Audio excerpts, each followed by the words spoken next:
I Yeah, say is that prostitution is the oldest tradition. It's the oldest profession, and that it was not birthed. Prostitution in and of itself was not birthed out of shame. In fact, the temples had the temple priestesses that when the men would come back from war, they would come and see, and they would make their donations to the temples, and they would come and see the temple prostitutes, which is the word that we use now, but at the time they were called priestesses. So they would come and see the priestesses, and they would be loved until they came back to wholeness. And my belief is that we are still playing out these archetypes, but due to the shame and due to the story, that's why now we have this shadow aspect. That was what I meant. What I was referring to is that the guilt and the shame birthed the shadow aspect of prostitution. Yes.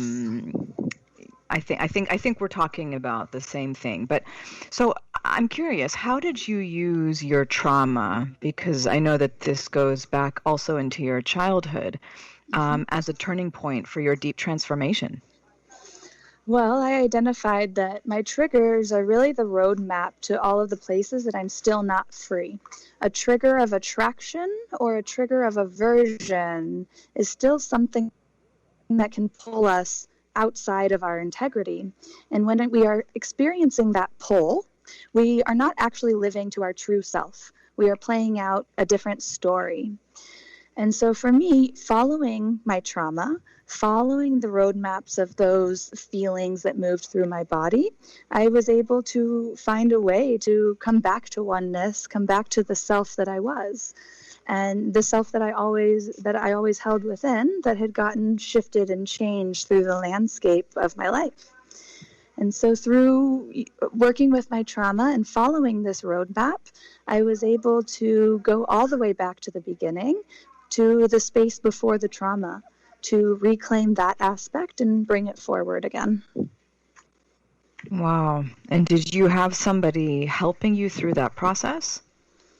Well, so when I first started this, I was in therapy through the VA, and it was very talk therapy, and it was very good at giving me a space to express. And that helped me, and it left a lot to be desired. There didn't seem to be deep work around, actually moving the trauma. It was more around, here's how you live with your trauma. And I couldn't accept that. I couldn't accept that as a response. So what I did is I went to grad school and I said, I'm going to learn all of the theory behind this so that I can heal myself. And after working through myself, and also I want to speak to ISTA, International School of Temple Arts. This was a key in my transformation of giving the aspect of embodiment to moving the trauma, embodiment to the expression of trauma. And that was another key point in my journey. And then through that, I've also, worked with coaches, worked with healers to move this. And from that have developed, what I feel is the framework to re-raise yourself through all of the trauma, through the psychological piece, the emotional piece, the embodiment piece, and also just getting into that soul work. Wow, how powerful that you were willing to really dive deep into your trauma and turn that pain into love and turn that pain into transformation. Very, very inspiring that you were able to do that. Yeah. So what does it mean to you to own your feminine power? And how does that relate to being a Dakini? Well, thank you for asking that about the Dakini. The Dakini is, and I like to express what this is, because in our culture, sometimes we hear Dakini and all we hear is sexual healer. And that's not the original meaning of the word. The original meaning of the word is enlightenment by divine feminine presence. So it is the feminine who comes in her expression, who is a walking transmission, however she is. So if you, holding your full feminine power is knowing that you are a walking transmission, that you are an activation just by being exactly who you are. And if you are in trigger and you are raging, that is the feminine expression that that person needed to receive in their life. And if you are dancing and someone gets activated, that is the transmission. And if you are sitting in a chair staring at the ocean, that is the transmission. And just holding the knowledge that you are inherently a transmission of the divine just by being in your feminine power. And to speak to your feminine power, what I believe the feminine power is expression. Mm-hmm. Yeah, full expression, radical expression. Yeah. Which I know is something that you're very good at. Incredible. Yeah, I see you on Instagram. You're totally just owning who you are fully, and it's so authentic and so beautiful. It's refreshing. So maybe you could just speak a little bit to, of course, how did you turn pain into love? I think that's something that a lot of people struggle with. How did you do that? Well, first I understood that pain already is love.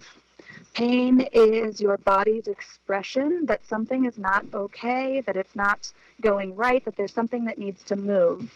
And I see pain as energy that is unexpressed, whether it's rage, whether it's sadness, whether it's grief, and sometimes it's even joy. Your repressed joy can cause a lot of pain, or all the love that you can't give to someone causes a lot of pain inside.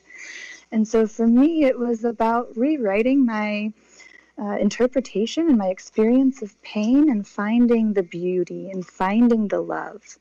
So how I've done that is by intensifying, by going into the pain, by saying, bring it on, I'm going to feel this. I'm going to stop, drop, and feel. And I'm going to feel as much pain as I can in this moment so that I can open myself for the joy that comes after.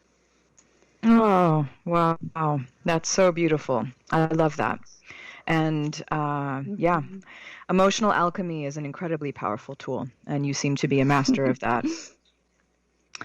Can you tell us briefly about can you tell us briefly about some of your offerings? Yes, I have several tiers. One that I feel really called to speak on now is called Pussy Power Mystery School, and it is for the divine feminine. It is the dark feminine revival, and it's very accessible to any price range.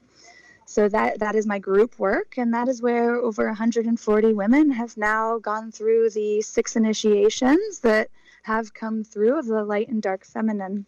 I also do one-on-one coaching for the deeper work, deeper trauma release for people who are needing that deeper connection and to be held directly by me. Mm-hmm. That sounds amazing. Wow. And Liliana, can you tell our listeners how is best to get in touch with you?